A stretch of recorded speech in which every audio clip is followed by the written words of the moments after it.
자, 2부가 시작됐습니다. 네. 오랫동안 계셨습니다, 지금. 네. 제가 또 사실 묻고 싶은 게 너무 많은 게 이제 또 교사나 또 학원 원장님들의 또 문의가 있었는데요. 교사들이요, 요즘 아동 학대 신고가 장난이 아닙니다. 이게 보시기에 정당한 훈육과 또 학대라고 부르는 그 선은 어느 정도까지가 될까요? 요즘 아동학대 신고가 실제로 정말 많고요. 정말 많습니다. 정말 많습니다. 학교 교사뿐만 아니라 학원 이제 강사 선생님들도 신고를 많이 받고 있습니다. 기본적으로 지금 이미 우리 법상 아이에 대한 체벌은 금지가 됐습니다. 체벌은 무조건 금지입니다. 그래서 체벌은 무조건 금지예요, 네. 저기 선생님들.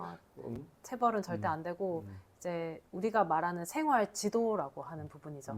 그래서 일정 정도의 아이에 대한 훈육이 필요한데 지금 학교 측에는 이제 그 훈령이랑 고시 형태로 이미 학교 안에 그 생활 규정이 모두 마련이 돼서 아이에게 할 수 있는 훈육의 방법이 모두 다 명시가 되어 있습니다.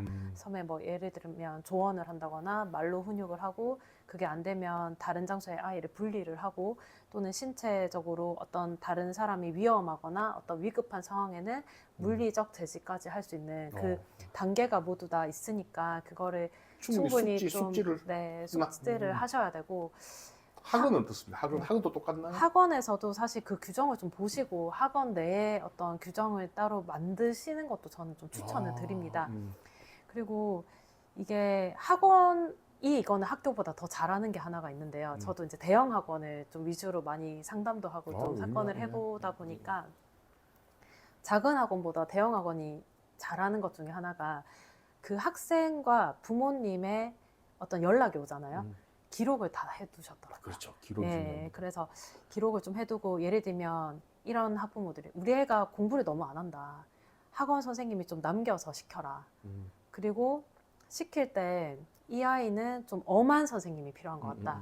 그러니까 이렇게 좀 여성 선생님 말고 뭐 남자 선생님으로 바꿔서 좀 더 아이에게 좀 무섭게 지나가는 말로 때려도 괜찮다. 그래서 있어요. 훈육을 해달라. 맞아. 뭐 때려서라도 공부를 좀 시켜달라. 맞아. 막 좀 강하게 혼내달라. 이렇게 요구를 하시는 분들이 있더라고요. 맞아. 근데 그 상담 기록을 전화 받을 때마다 이렇게 데스크에서 다 남기고 또 담임 선생님하고 기록한 것도 그 학생의 파일상 학부모 요구 사항이나 어떤 그 아이의 태도 그리고 그 아이가 이번 수업 시간에 어떠한 행위를 했고 이렇게 지도를 하는 게 어떠냐고 이제 학부모와 함께 이렇게 상담한 기록, 협의한 거 이런 거를 좀 많이 남겨두셨더라고요. 그래서 그 교사가 강사가 그 학부모의 요구대로 뭔가 했다는 부분들이 매우 잘 드러나서 굉장히 좋은 결과가 있었던 사례가 있고요.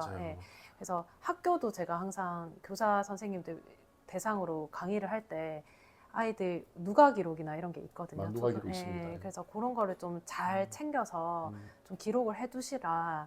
이게 아이한테 좋은 얘기, 나쁜 얘기를 떠나서 상담 기록지 하나만 잘 남겨둬도 상담 기록지 중요합니다. 지금 이 방송을 보시는 선생님들 또 학원 원장님들, 교수 선생님들은 그 아이와 상담 기록 꼭 잘 남겨두시는 것이 나중에 법적인 어떤 그 다툼에서 조금 이제 어느 정도 좀 면피 혹은 또 안정을 할 수 있는 방법으로 생각. 요즘 이런 경우도 있어요. 좀 보면 그중 조금 별난 여자아이들의 남자들 중에서 단지 그 선생님이 싫어가지고 좀 그런 경우도 있잖아, 솔직히. 있습니다. 그게 실제 예전에 그 어떤 선생님이 자살을 한 그런 뉴스도 있었고 그래서 아마 그 무고 때문에.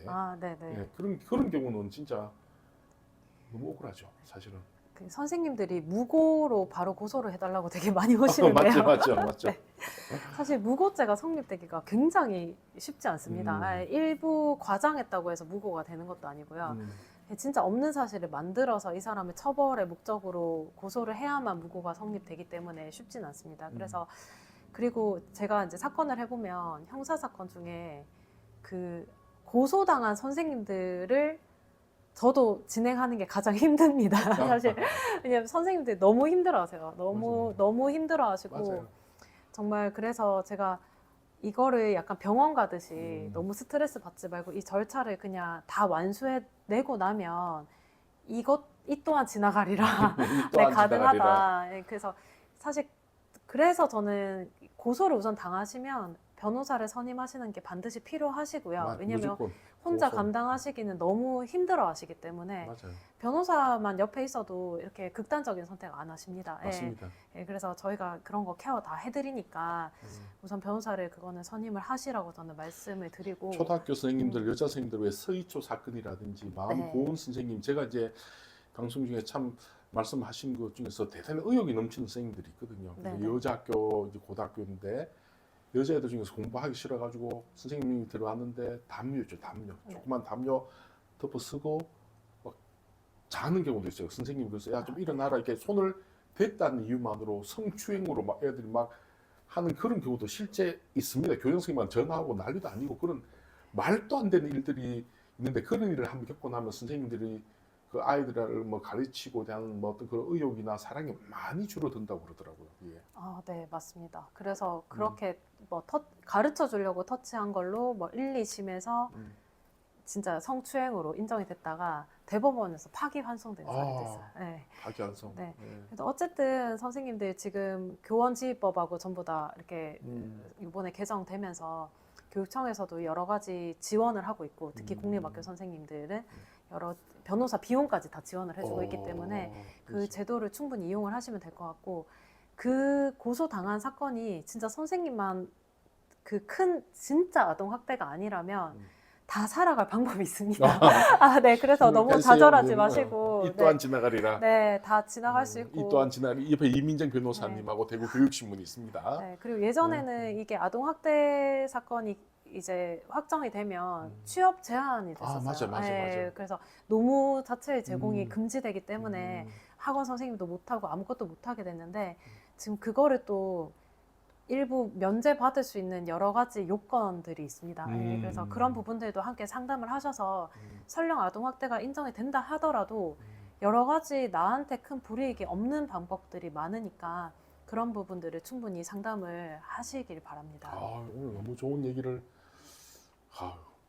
정말 저 역시 혼자 고민하지 말고 이렇게 상담을 한 게 정말 중요한 것 같아요. 근데 이건 정말 중요한 얘기예요. 이민정 변호사님도 그렇고 제가 이제 이 업을 하다 보면 많은 분들이 이제 변호사도 만나고 또 어떤 또 같은 변호사 같이 또 일을 하고 하는 경우 보면 정말 침소봉대 요만한 일이 막 이만큼 커져가지고 애는 애대로 학교를 못 가고 집은 집대로 그 변호사를 좀 이렇게 인정된 변호사나 이런 분들 만나는 것도 정말 중요한 것 같아요. 정말 제가 보니까 좀 죄송한 얘기지만은 그렇지 못한 변호사 많이 있는 것 같아요. 진짜 있는 것 같아요. 그래서 저는 그 부분에서는 우선 이민정 변호사님을 제가 뭐 적극 추천드리고 또 한 가지 더 묻겠습니다. 진짜 요즘 그 많아요. 뭐냐면 잘 보셔야 됩니다. 그 교사도 그렇고 학원 원장님 교수 요새는요. 요즘 스터디 카페라든지 독학 재수가 많아서 인근의 유명한 선생님들의 교재를 무단으로 복사해서 애들한테 나눠주는 경우가 굉장히 많다고 어느 무슨 뭐 어디 뭐 저한테 굉장히 많이 오거든요. 이런 다른 인근의 학원이나 혹은 EBS라든지 혹은 다른 시중의 교재를 실제적인 복사해서 아이들한테 이렇게 나눠줬을 때 저작권 관련된 사건들이 굉장히 많잖아요. 그런 경우는 어떻게 처리해야 되나요? 저작권 문제는 항상 이슈긴 한데 우선은 저작권을 인정받을 수 있냐 없냐가 굉장히 문제가 됩니다. 사실 기본적으로 저희가 일반 문제집이나 아니면 다른 이제 물론 그 문제를 출제한 것 자체가 저작권인데 다른 문제를 짜집기 하거나 이런 거 자체는 저작권이 인정이 안 될 수도 있어요. 뭐 교육청 기출이라든지 이런 것도 맞죠. 그렇죠. 근데 그 짜집기 하는 것도 뭔가 어떤 본인의 스타일로 재가공을 하는 어떤 여러 가지 노력이 들어갔다라고 하면 일부 뭐 인정이 될 수도 있지만 사실 학원가에서 도는 그 문제집의 저작권의 인정은 생각보다 쉽지 않은 경우들이 좀 있긴 하고요. 맞습니다. 근데 우선은 만약에 내가 정말 노력한 저작물이다라고 생각을 하시면 이거에 대해서 충분히 문제 제기가 가능하고요. 민사 뭐 다 걸 수 있고요. 그리고 저작권위원회나 등등을 통해서 우선 저작물로 인정을 받고 또 이거에 대한 소송까지 충분히 할 수 있습니다. 저희 사무실에 또 저작권 전문 변호사님이 계셔가지고 유명합니다. 네, 특허랑 전문 쪽으로 하시는 아마 대구에서는 우리 그, 김주원 변호사님, 네, 주원 변호사님 김주원 변호사님 계신데 저작권 네, 특허 저작권 쪽으로는 아마 대구에서 제일 잘하시지 않을까 그런 것 같아요. 제가 사실 지금 대구 쪽에 이와 유사한 저작권 관련된 제가 아는 분은 서울의 어떤 그냥 일반 출판되는 교재를 네네. 복사해서 사용하는 경우라든지 EBS 그렇죠. 교재를 또 복사해서 네네. 사용하는 경우 그리고요 변호사님 폰트지 폰트 유료 네네. 폰트 아, 맞습니다. 그거 생각보다 정말 교사도 선생님들도 그렇고 학원 선생님들도 그렇고 잘 보셔야 돼요. 그냥 아무 생각 없이 그냥 유료 폰트 사용하는데 복사해서 나눠주잖아요. 근데 그게 나중에 누가 걸면 걸려요. 걸면 걸리고 음, 가장 문제는 유료 폰트를 유료로 상업적 용도로 쓰겠다고 결제를 하고 쓰셔야 되는데 맞아요. 문제가 이거를 이제 본인 혼자 쓰는 용도로 뭐 그냥 공짜로 다운받는다거나 다른 사람한테 받는다거나 아니면 상업적 용도가 아닌 그 싼 거 있잖아요. 그걸로 폰트를 받았는데 그거를 상업적으로 쓴다거나 영업이나 이제 이익 창출과 연관이 되면 안 되거든요. 네, 그래서 그렇게 쓰시는 건 문제가 됩니다. 그래서 네. 보니까 요즘 AI로 요즘 다 걸러내더라고 보니까. 아, 네, 다 맞아. 걸러내고 있고 네. 학교에서 그냥 선생님들은 돈 안 받잖아요. 학교 맞아. 그냥 맞아, 월급 맞아. 받으시는 네, 공립학교 선생님이나 이런 분들은 음.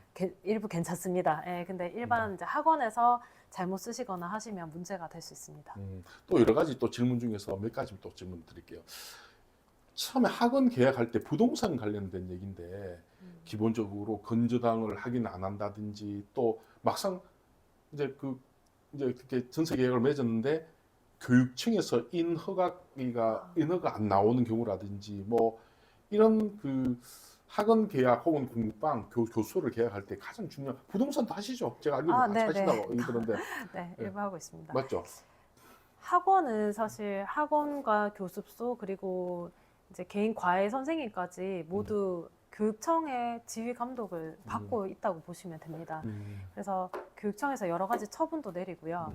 그리고 이 학원을 정당하게 개설하기 위해서는 교육청 쪽에서 인허가 절차도 필요합니다. 그래서 그걸 받기 위해서는 항상 그 교육지원청이라고 있어요. 네, 교육청 말고 교육지원청. 동부교육지원청. 그렇죠. 네. 저기 지금 바늘땅 우리 옆에 간덕정 옆에 뒤에 맞죠? 거기 동부교육지원청. 네, 거기 반월당 근처에 맞아. 동부교육지원청이 있고 지금 대구에는 동서남달 동서남달. 교육지원청이 있고 지금 군이 합병되면서 또 군위까지 지금 들어와 있는데 네. 역시 최고입니다. 교육지원청에서 어쨌든 그 학원 담당자가 따로 있습니다. 그래서 거기 학원 담당자랑 좀 상의를 하셔서 여러 가지 그런 계약서랑 이런 걸 다 갖춰서 사실 요구를 해야 되거든요. 맞습니다. 미리 준비를 하시고 피해를 안 보시는 게 좋을 것 같습니다. 알겠습니다. 자, 이제 우리 또 2부가 끝이 났거든요. 자, 2부 끝이 났습니다. 감사합니다.